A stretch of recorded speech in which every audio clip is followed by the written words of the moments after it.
som de tiros lá fora. Vou na rua, vejo um corpo no chão, adivinha qual a cor? Mas um soldado vai embora. Nessa guerra ninguém perguntou se eu queria participar. Certifique esse, está tudo na mala. Seu sorriso falso, a dose de ódio para suportar o dia. Cada um com sua morfina, cada um dando o seu jeito. Continue na mira, mas não seja batido. Queria matar e não matei. Disseram que eu ia rodar e não rodei. É que eu ainda tenho algo a perder. E se eu perder, que eu vou botar pra fuder. Quem tentar obterá. Quem tentar e não conseguir obliterar. Quem quer aparecer, tome cuidado. No futuro pode estar em cartaz, desaparecido ou procurado. Bote a peça na cabeça, puxa o gatilho e se sinta curado. Ou siga em frente mesmo estando ferido.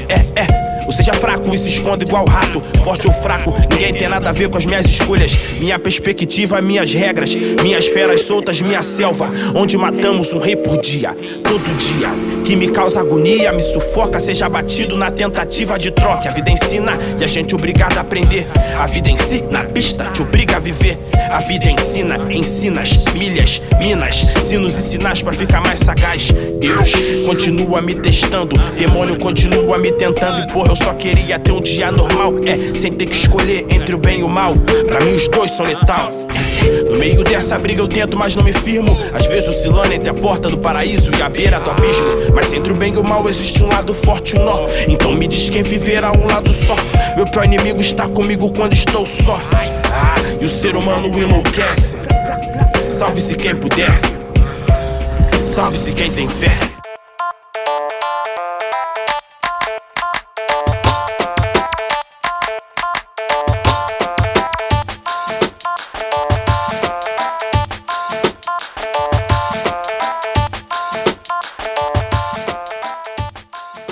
Bem-vindos a mais um Rede Poderosa de Intrigas. Eu sou Patrícia Quartarolo e estou aqui com Caio Lima. E aí, Paty, como é que você tá? Que animação, cara. Pô, cara, sabe como é que é, né? Sei lá, não sei nem porque eu tô animado desse jeito, não.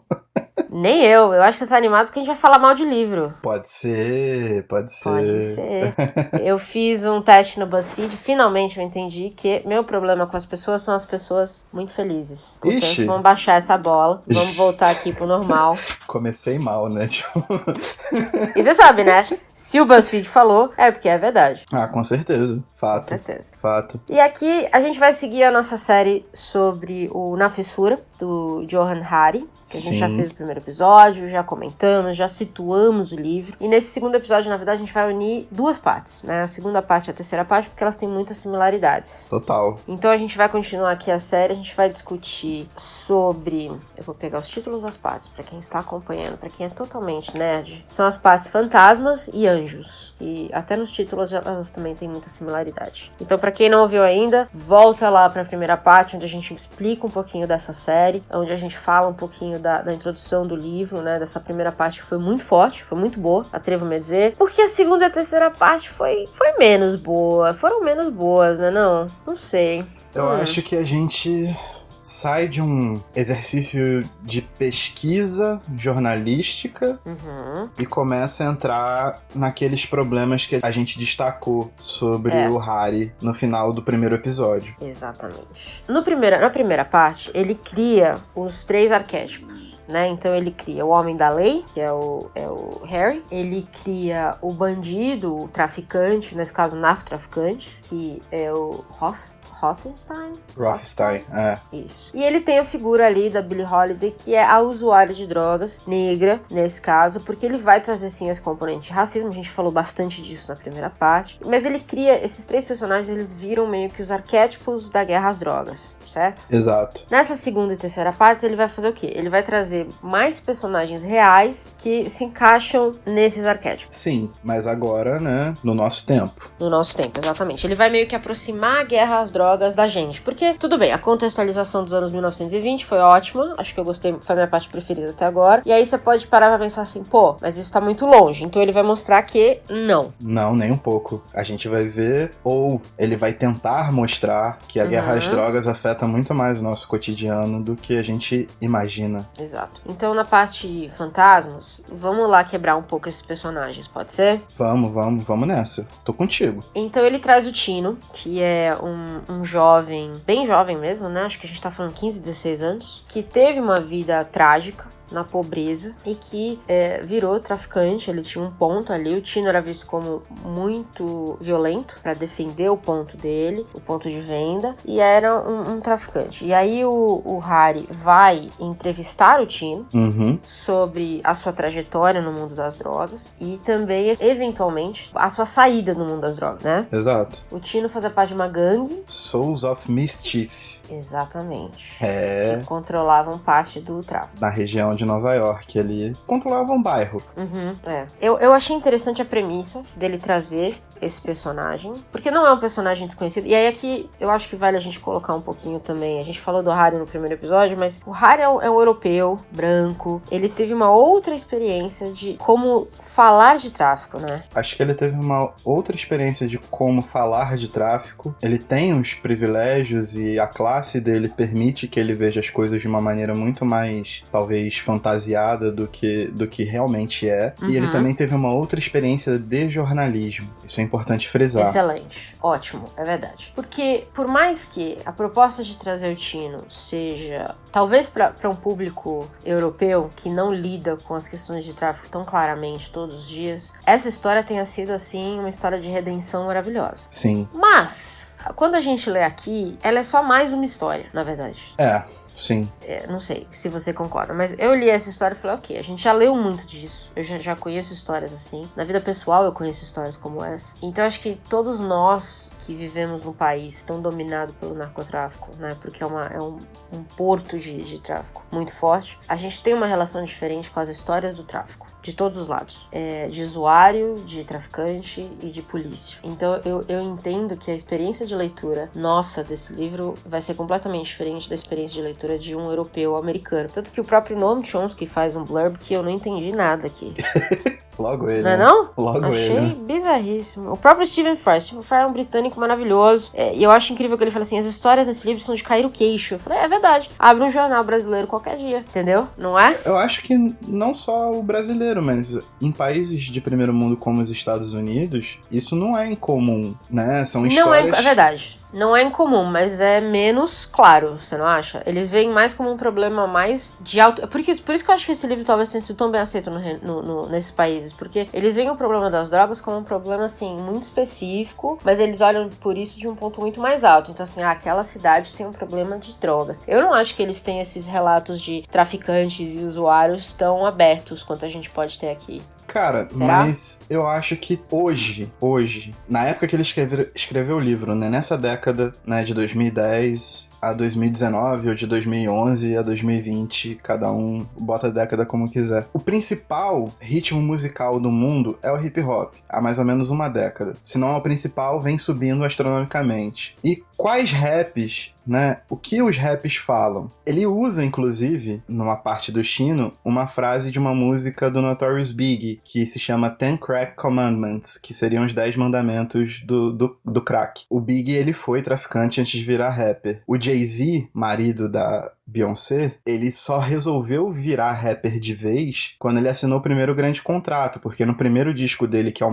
mais clássico e o melhor, ele ainda era um traficante. Então, de certa forma, isso tá no imaginário do norte-americano, que é pra onde ele viaja pra poder descobrir essas histórias, né, pra poder contar. Então eu acho que ficou um pouco leniente essa questão, sabe? Hoodie the masked up for that fast buck. She be laying in the bushes to light that ass up. Number 4, know you heard this before. Never get high on your own supply. Number 5, never sell no crack where you rest at. I don't care if they want an ounce. Mas tá no imaginário do sentido de arte também. É porque, assim, o Jay-Z, essa coisa de o Jay-Z só ser o Jay-Z por ele ter sido traficante. E ele é muito aberto sobre isso, ele fala muito sobre isso. Exato. Inclusive, nas minhas recomendações de hoje, tem um documentário que foi ele que produziu, que é fantástico. Mas eu acho que existe esse mito do traficante como o negro pobre. E aí, hoje mesmo, na verdade, essa semana eu vi a notícia, não sei se você viu, de um menino de 9 anos que foi preso com uma mochila cheia de droga. Uhum. E o que ele falou falou foi que ele tava com fome, e aí o traficante falou, leva isso aqui lá pra mim que eu te pago um prato de comida. Sim. Então, assim, eu sinto que a gente tem versões desses narcotraficantes que não existem nos Estados Unidos, que é essa gente do nosso lado, assim, sabe? Essa gente que mora no Rio de Janeiro, principalmente, essa gente que mora do lado da rua, você atravessa a rua, você tá na comunidade. Então, quando eu digo que eu acho que ele foi um pouco leniente, é porque ele pula de um aspecto de criação do estereótipo para uma aplicação do estereótipo sem levar em conta o mercado bilionário que isso envolve. Então hoje a gente vê que existe esse traficante que alicia um moleque na rua em troca de um prato de comida, mas ele é subordinado a uma cadeia que não só é uma cadeia hierárquica empresarial muito bem composta, como também é um modelo de negócio que deu certo, saca? Então a gente tá vendo o Chino aqui, e essa história do Chino, mas a gente sabe, lendo o jornal, que ele é uma formiga no meio de um formigueiro gigantesco, saca? Então, iguais ao Chino, né, os caras que comandam as áreas, os caras que estão ali disputando por aqueles espaços pequenos de poder, né, econômico, social, cultural, etc., a gente sabe que eles são uma pequena engrenagem ou parafusinho de uma engrenagem de um sistema extremamente complexo, de uma máquina que corre de maneira a ser talvez o segundo modelo de negócio mais lucrativo do mundo, perdendo só pro petróleo. Eu acho que salto... por enquanto. Esse salto, ele é muito abrupto e fica esse vácuo, sabe qual é? Sem contar que a própria história do Chino é uma história muito... É muito interessante que ele tenha encontrado o traficante que teve essa vida tão traumatizada e aí saiu das drogas e teve a sua redenção. É muito interessante que ele tenha escolhido justamente esse e não aquele traficante que talvez não tenha tido uma vida... Que é aí o que eu quero dizer da gente ter experiências diferentes de tráfico. Porque aqui no Brasil a gente tem, e eu acho que a gente pode ser muito aberto quanto a isso, o tráfico é o que você falou, é uma cadeia, né? Não é uma pessoa vendendo droga, é uma cadeia toda e todo mundo faz parte dessa cadeia. E nessa cadeia a gente tem todos os tipos de... Provavelmente os caras da ponta, os peixes pequenos, são os caras que têm essa vida trágica e meio que não tem opção e entram no tráfico. E aí eu quero falar pro pessoal ouvir o Dono do Morro. A gente vai falar dele mais na recomendação, mas tem um pouco disso. Mas a gente também tá falando do político que coordena grande parte dessa cadeia, que não teve uma vida trágica, né? Que teve uma vida muito privilegiada e não vai abrir mão do cantinho dele nessa cadeia. Eu só acho que a escolha do Chino foi muito pra americano ver. Sim. Sabe? E isso Sim. me incomodou um pouco. Ele é a história de um... Ele é um homem trans, né? E que muito cedo a mãe dele era viciada, eu acho que já morreu, né? Morreu. Era viciada, tinha HIV, não conseguia tratamento, a relação dos dois era extremamente conflituosa. Então, toda vez que o Chino tentava essa aproximação da mãe, que o abandonou, mas tentava se reaproximar, seja por interesse financeiro, seja porque estava totalmente desesperançada, essa aproximação causa traumas, causa questões muito pesadas, e aí, normalmente, ele vai lá e se afunda ainda mais nas drogas, né? E a frase que ele justamente usa do Big é o "Don't get high on your own supply", tipo, não fica doidão com sua própria mercadoria, que é um dos mandamentos de quem vende droga. E ele se afunda nisso, sabe? Então ele cai pra dentro do vício como forma de espantar esses traumas, tenta se matar e de repente sai e vira um ativista anti-presídio. Que foi uma parte da história bem mal explicada, assim. É uma história bonita, mas na questão dele virar um ativista, eu acho que a gente só tem um comentário muito vagaroso, assim, e é isso que seria bacana explorar, né? Como um traficante pode se tornar um ativista anti-presídio, um cara que tá limpo, que tá procurando maneiras de ajudar pessoas a tratar do vício, de forma a tratar isso como saúde, não como crime, que é a tônica do livro por si só. Ou a própria história do Jay-Z, sabe qual é? De como ele saiu de traficante para ser um mega empresário que se demole, se candidata a presidente dos Estados Unidos e tem boa chance de ganhar, mano. Sabe qual é?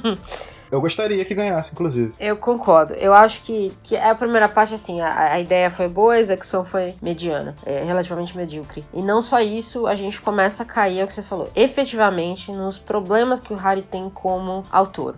Porque a supressão dessas partes de evolução, de transposição de um problema, né, de saúde física e saúde mental pra essa reviravolta na vida do Chino, elas ficam suprimidas pra que a gente tenha partes assim. E vou ler agora, que foi quando o Chino tentou se matar. O melhor era acabar com tudo de uma vez. Tirou os cadarços e fez um laço com eles. Deu um nó duplo, de modo que pudesse cair suavemente, mas sem escapar. Ele amarrou os cadarços no alto da barra, pulou. Mas o laço estava um tanto folgado e foi o que o salvou. Achei que nem isso conseguiria fazer direito. Tentou se matar outras 2 vezes, quando tomou um número excessivo de pílulas para dormir, mas fizeram lavagem estomacal e o colocaram na rua de novo. Tipo, isso tá ocupando basicamente meia página, sabe? Isso não é uma parada jornalística, isso é uma criação de uma narrativa, sabe qual é? Você tá expondo o Shino a uma situação de puro desespero, sendo que não é isso, não é fazer da história trágica do Shino uma narrativa que vai fazer com que as pessoas se conscientizem do problema que é a guerra às drogas, manja? Sim. Tem a outra questão que é o Shino é um mestiço, né? Ele é Isso. Ele é um filho de uma negra com um branco, e o pai dele era policial, que muito tarde na vida ele descobre que estuprou a sua mãe. É uma história bem trágica, uma cena bem trágica. E aí o autor ainda me manda a frase que me irritou mais nessa primeira parte inteira, que era: Shino é literalmente um filho da guerra às drogas. O que eu falo? O que eu respondo a isso? É isso que é tipo brabo. Assim, amigo, não é uma novela, sabe? Põe essa informação, porque isso tem a ver com a... E aí ele entra um pouco no que o Tino fez quando descobriu essa história, mas a gente não precisa reforçar algumas coisas que eu acho que não é uma novelesco aqui, né? A gente não precisa do esclarecimento do autor no nível de tragédia que a gente tem aqui. Sim, e assim, a excessiva comparação do Shino com o Rothstein, porque o Rothstein era o cara que era um poderoso chefão, sacou? Tudo bem que todo mundo que tá dentro e que tá envolvido do jeito que Shino tava, gostaria de ascender. Mas a gente não pode tratar o Shino como um poderoso chefão, sacou? Ele não tá nessa condição. Talvez ele nunca chegue a ficar, porque a probabilidade maior é de que ele morra antes. Ainda bem que ele conseguiu sair, hoje é um ativista ainda. Mas é muito complicado você fechar esses 3 estereótipos e tentar colocar todo mundo dentro desse estereótipo, mano. Exatamente. E ficar repetindo isso, martelando isso é muito ruim. Da mesma forma que a mãe do Shino é colocada como a Billie Holiday, sabe?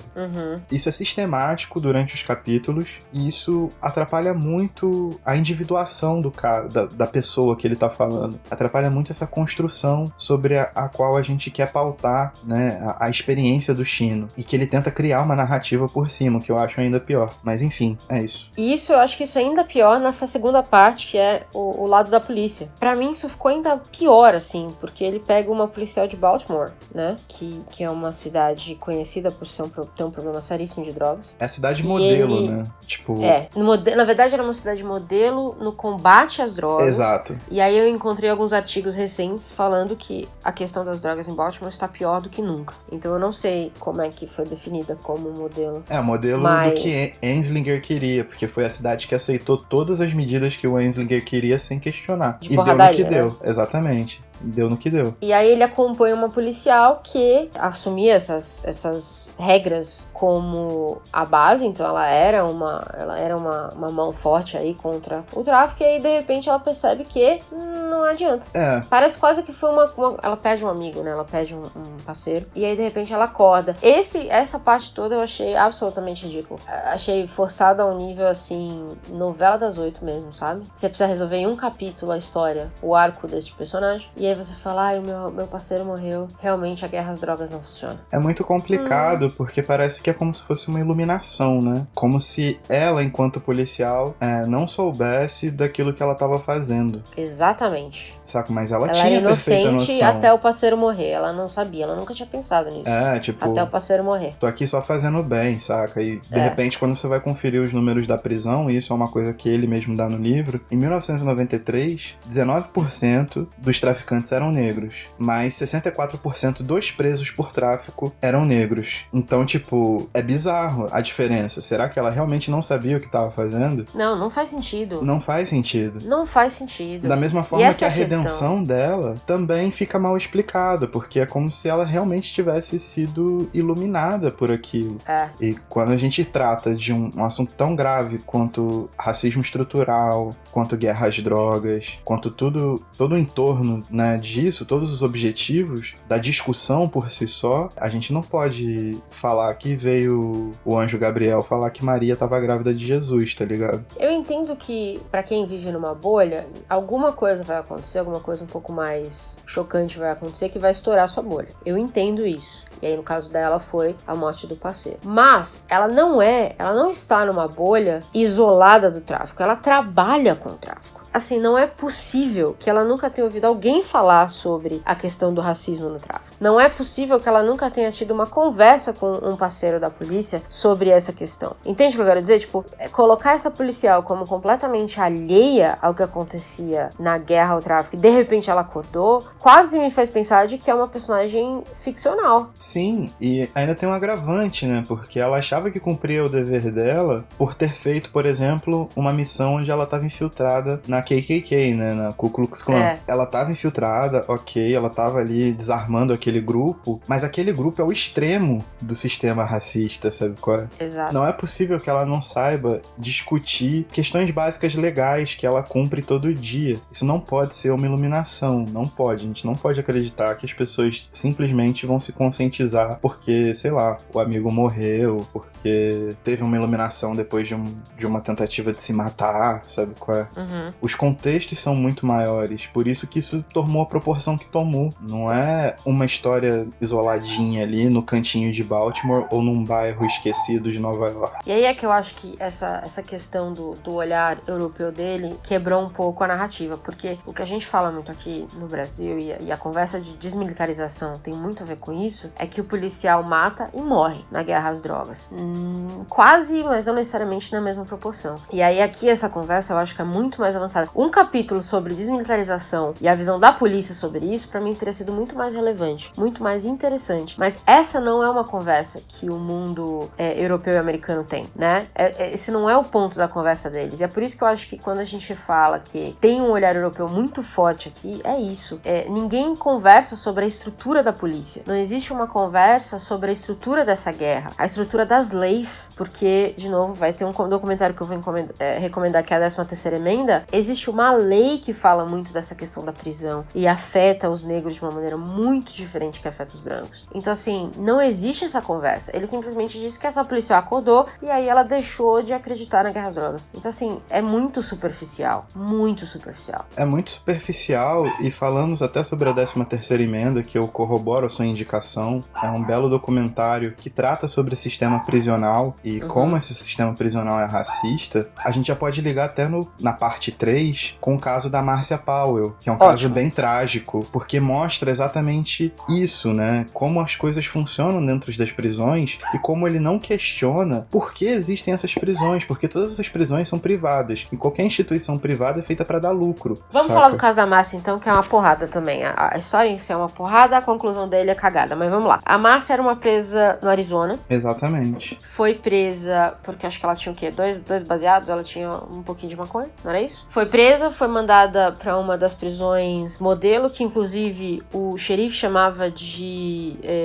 como é que ele chamava? Como se chamava? Campo de concentração. Campo de ele concentração. chamava de campo de concentração, abertamente, pro público, pra quem quisesse ouvir, porque era uma prisão privada, como você falou, que era feita no modelo do que o Harry queria, né? Inclusive, quando o autor cita o Harry pro xerife, ele fica até emocionado. É meio que o modelo, a pessoa modelo da vida dele. No caso, o xerife se chama Joe Arpaio. Ele se auto-intitulou The Toughest Sheriff of America, o xerife mais durão da América, e ele foi afastado do cargo no governo Obama por abusos diversos a várias leis e a questão de direitos humanos, e o governo Trump absolveu todas as acusações dele e ele tentou se eleger ao Senado americano. Chocante. A Márcia, então, ela foi presa, tá nessa prisão, nesse campo de concentração modelo pra mulheres, e aí tinha ali uma solitário, não é? Que era aberto, pra quem não sabe, o Arizona é o deserto. Isso. Deserto americano.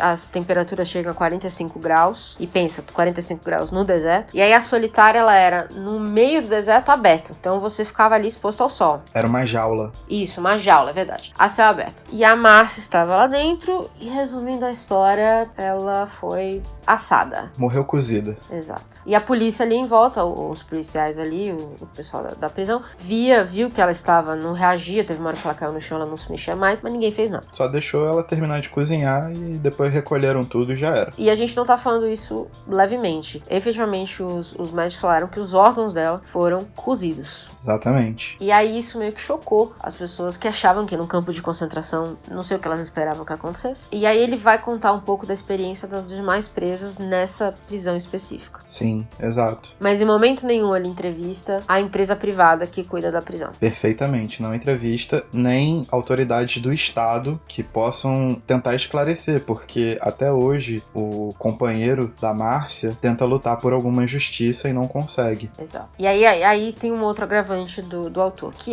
ele vai querer contar a história da Márcia, que é uma maneira até interessante de mantê-la viva, né, de trazer sua história à tona. E aí ele entra na história do parceiro dela, e a história dela fica brevemente secundária ali, e aí tem aquela conclusão ridícula que puxa, se ela não tivesse sido presa por causa da guerra às drogas, a vida teria sido diferente. Que você pode dizer isso para todos os personagens, desde o começo dos tempos, que foram presos por causa da guerra às drogas. Se não tivesse a guerra, não tava... Exato. Nada aconteceria Chocante, se não tivesse guerra. Conclusão maravilhosa. Bacana, chefe, e aí? Exato. Eu li esse capítulo e falei, caralho, ele tá contando uma história pesadíssima, realmente pesada. Ele podia ter feito muita coisa com esse capítulo só, e é o que você falou no começo, que eu acho que vale a gente reforçar. Ele de maneira nenhuma questiona as estruturas econômicas da guerra às drogas, além do fato de que ela gera bilhões. Ele só questiona as estruturas sociais da guerra às drogas, o que é um problema em si. Sim. E sabe qual é... Pelo menos até agora, né? Peraí, até agora, né? A gente leu até 3 agora. partes, então até agora, pelo menos. Sabe o que é agravante, por exemplo? Ele chega e fala sobre o Chuck Ryan, que é o cara que é o coordenador de segurança do sistema de segurança do estado do Arizona. Uhum. Esse mesmo cara, no governo Bush, foi ser o consultor do governo sobre a administração do sistema prisional no Iraque, que foi justamente quando rolou aquele escândalo de Abu Ghraib. Uhum. Imagina só, se a maior causa de prisões nos Estados Unidos é a guerra às drogas, e esse cara, Chuck Ryan, foi acusado pelos crimes contra a humanidade que ele cometeu, né, junto a toda a estrutura de exército americana que estava lá em Abu Ghraib, no Iraque, será que não teria como, você ligar isso tudo e ir atrás do cara pra poder botar ele contra a parede? Porque essa questão do Chuck Ryan é um parágrafo, mas ela é muito importante porque ele é um poderoso, ele é um cara do governo, ele é um cara que administra contratos dessas prisões todas, saca? Isso é a estrutura da guerra que a gente tá querendo chegar, do que a gente tá querendo falar de fato. E não, isso se resume a Márcia, coitada, que morreu de maneira desumana, por um sistema desumano, e por vezes essa mesma Márcia fica secundária, porque ele tem uma outra ponta levantada de que esse companheiro da Márcia, ele era neonazi.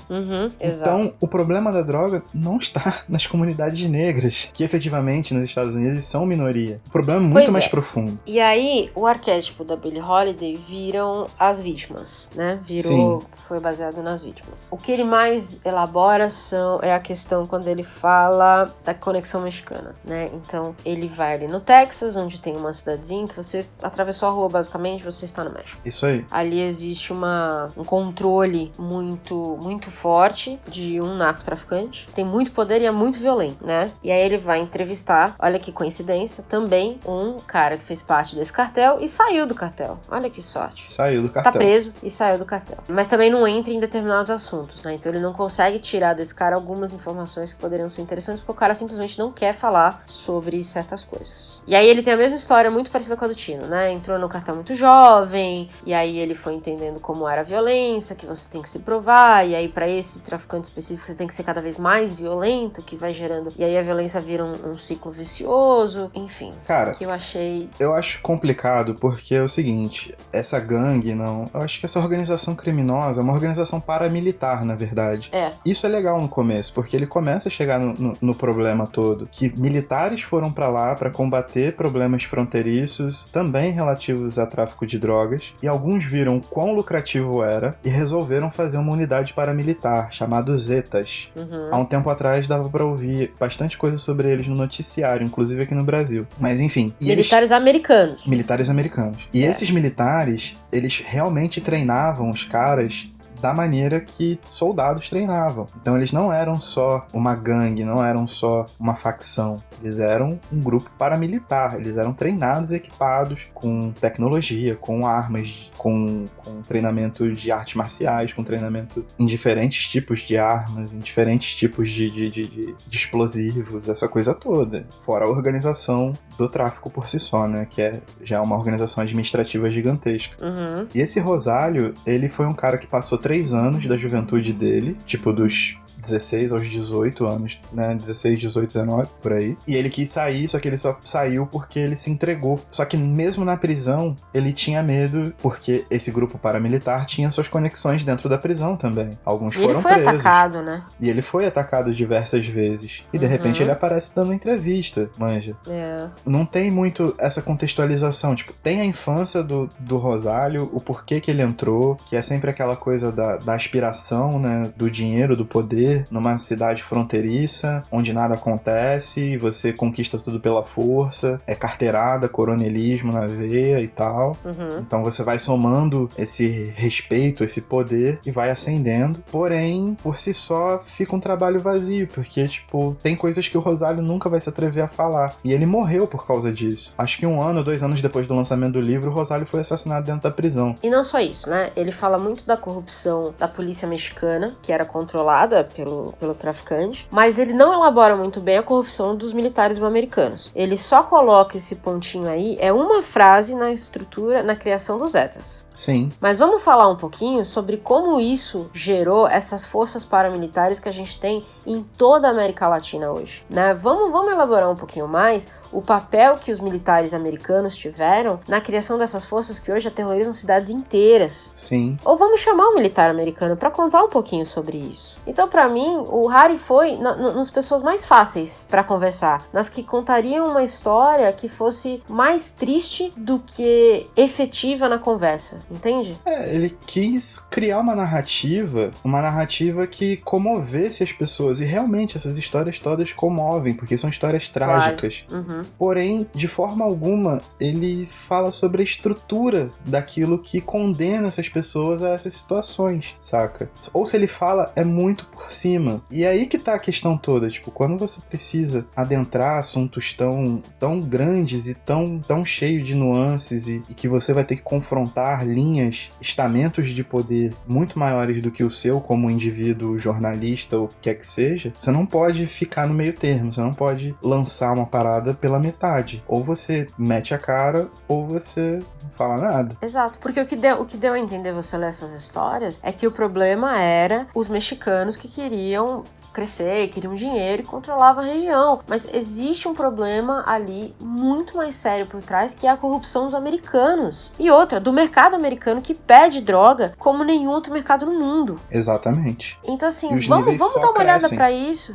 Vamos dar uma olhada pra isso também. Vamos olhar. De novo, né? A gente tá falando aqui partes 2 e 3. Se ele falar disso mais pra frente, a gente vai falar. Mas eu acho que aqui era o momento de falar também. Talvez chame um usuário americano pra contar como é a experiência dele, e chama um usuário mexicano pra contar como é a experiência dele. Chama um militar americano pra contar um pouco dessa história. Como é que isso hoje afeta os militares americanos, sabendo que eles geraram essas forças paramilitares na América Latina? Não em todos os países, mas no pior país onde hoje os cartéis são os mais violentos do mundo, que é no México. O cara pode até te negar, ele pode falar que o entrevistador tá errado, mas você tem que ir, sabe? Você não pode confiar que aquele depoimento tão somente vai te dar a cobertura completa de um quadro que é muito maior do que todo mundo, basicamente, sabe? Quem é que tá Exato. Controlando esse movimento? Quem é que faz essas transações bilionárias? É isso. Por que deixam essas transações bilionárias acontecerem, sabe? Eu acho que talvez, pra quem seja europeu principalmente, esse livro tenha sido chocante por esses casos, sim. Até porque ele cria essas narrativas de sofrimento, né? É o suicídio,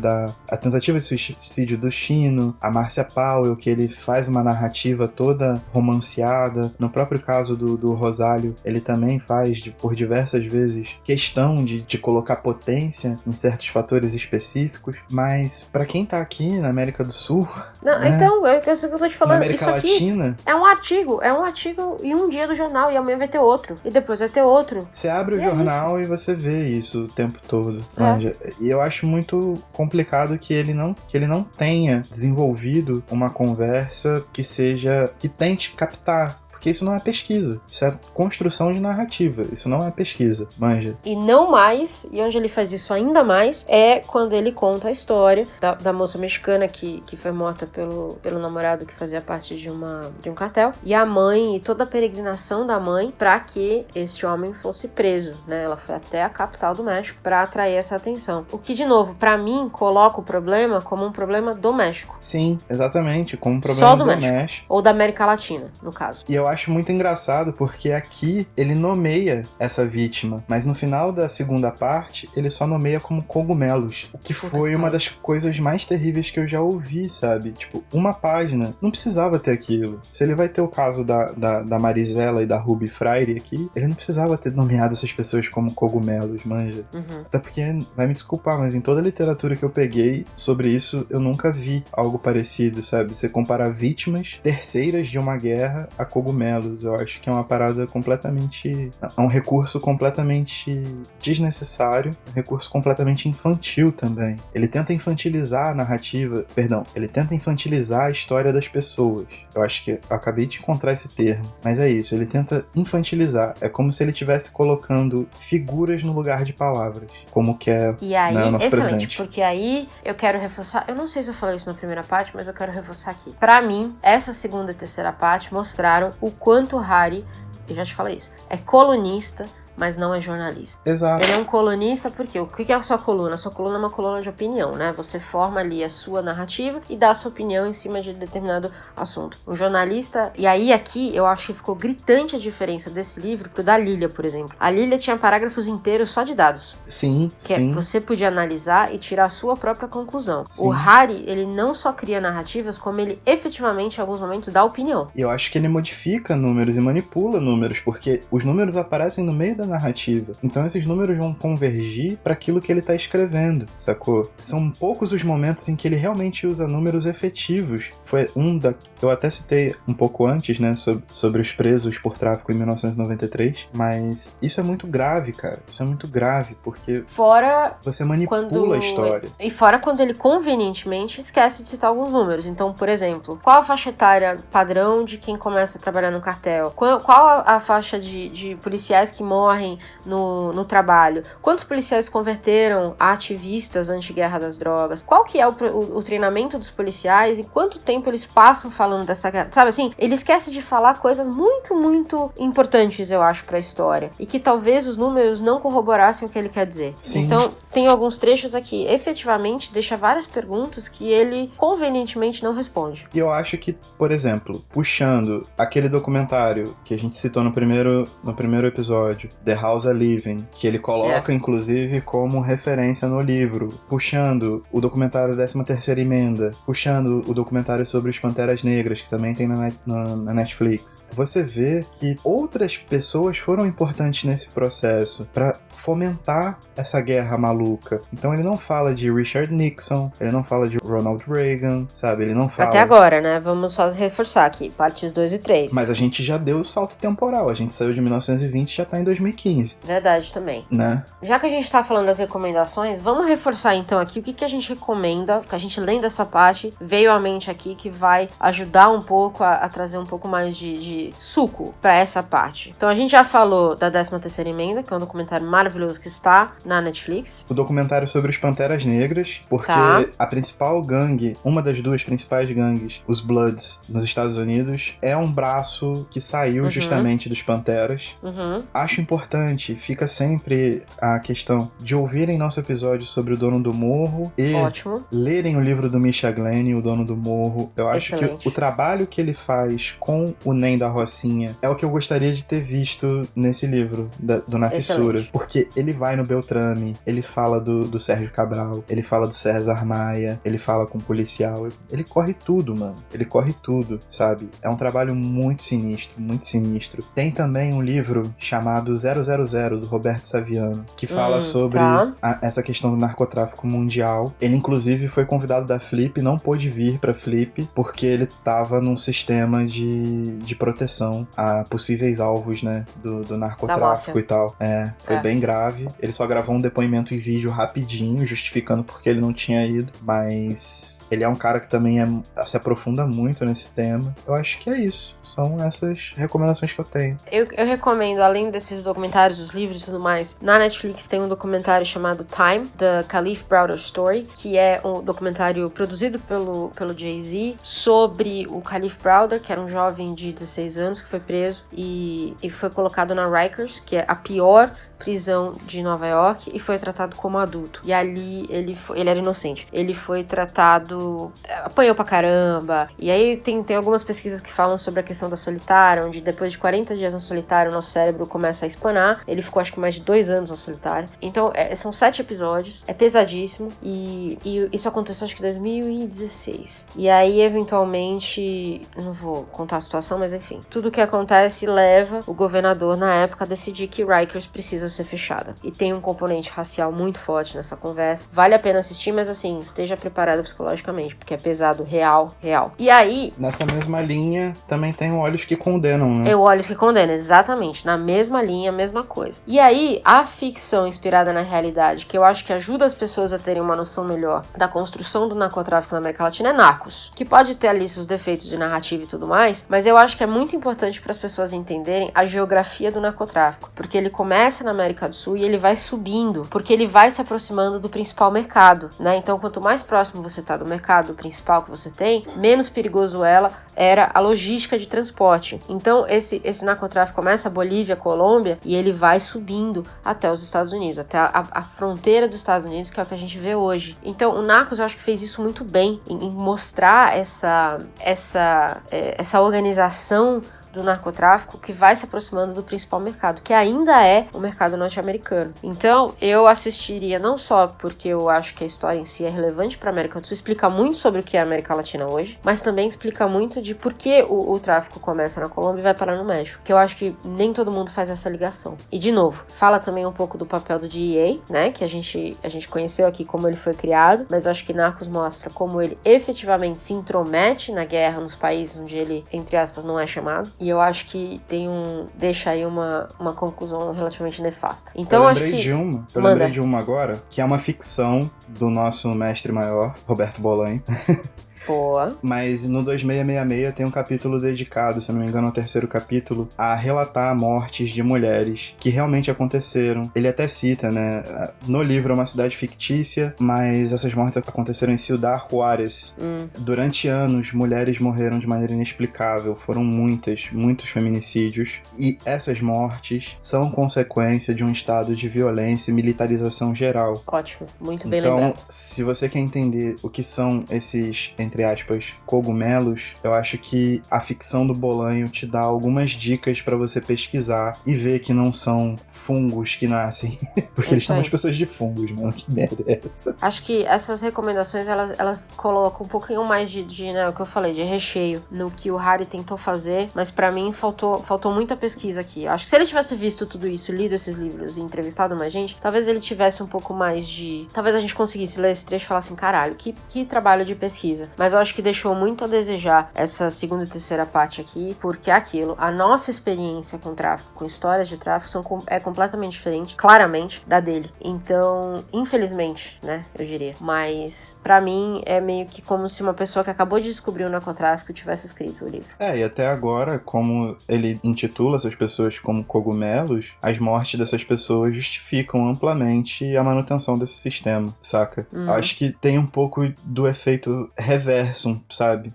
Porque não tem a cadeia, não é que não tem a cadeia, isso também seria acadêmico demais, mas ele não mostra quem tá por trás dos panos. É isso aí. Sabe? E de novo, vou reforçar, né? Antes que venham os comentários, por enquanto. Talvez na parte 4 ele fale disso e a gente vai passar a parte 4 falando que puta merda, que reviravolta que ele fez, ele é um ótimo autor. Não sei, nos aguardem. Até agora, acho que tá faltando coisa aqui. E sobre construção de narrativa, para que vocês tirem suas próprias conclusões, eu vou deixar um trechinho aqui, que fala sobre o Chino Harding logo depois que ele realmente se torna um ativista.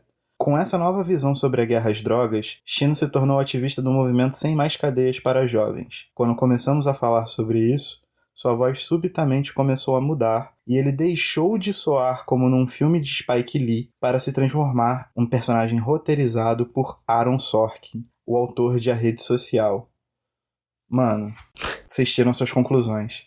Vamos encerrar aqui, porque eu Vamos encerrar. Até a próxima. Então nos aguardem na parte 4. Fiquem com a gente, leiam o livro, talvez. Vamos esperar, talvez, terminar as partes pra gente saber tudo. Mas, até a próxima. Tchau. E tchau.